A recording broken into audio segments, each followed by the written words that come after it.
په سندرغاړي ګلپاڼي باندې چا ولې او د څه په خاطر ډزې کړې وې. اول یې غوښتل چې سندرغاړي ګلپاڼه ختمه کړي.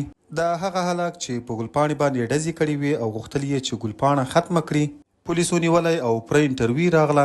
ملګرو که غواړئ چې تاسو هم ځان د دغه حقیقت څخه خبر کړئ نو له موږ سره په ویډیو کې تر پایه پاتې شئ.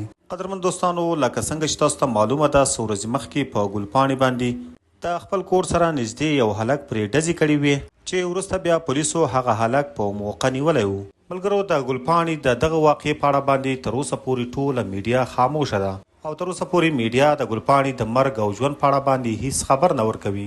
ملګرو، په سوشل میډیا د ګلپاڼي په اړه داسې ویل کیږي چې په هغې باندې ډزې شوي دي خو وژل شوي نه ده او بعضې خلک بیا وایي چې هغه وژل شوي ده.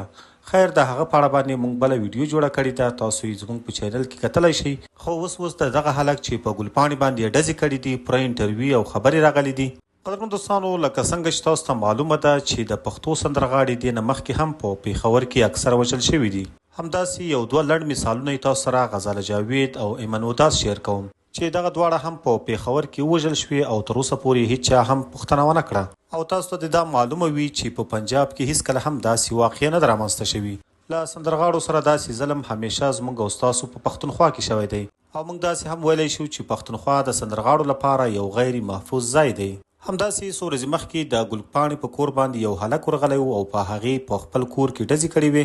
د هغې نه وروسته د ګلپاڼي ورور د پېښور پولیسو ته ټلیفون کړی و، هغوی راغوښتي وو او پولیس هم په موقع رسېدلي وو او همغه هلک یې نیولی و. قدرمن دوستانو، دا هم باید تاسو ته ووایو چې په هغه ټیم کې چې دغه هلک د ګلپاڼي په کور ډزې کولې نو ګلپاڼه په خپل کور کې موجود نه وه، هغه ژوندۍ ده او بالکل محفوظه ده.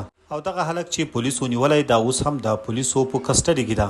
ملګرو، دغه کوم هلک چې په ګلپاڼي ډزې کړې وې دا څه بدماش نه و او نه هم غوښتل یې چې ګلپاڼه ووژني. دغه هلک په خپلو خبرو کې وایي چې زه به ګلپاڼي مین ومه نو ما ډېر ځلې کوشش وکړ چې له ګلپاڼي سره ملاقات وکړم خو ما هیڅ موقع هم پیدا نه کړه او آخر مې دغه لاره خپله کړه او د ګلپاڼي په کور ورغلم چې ګلپاڼه مجبوره شي چې له ما سره ملاقات وکړي.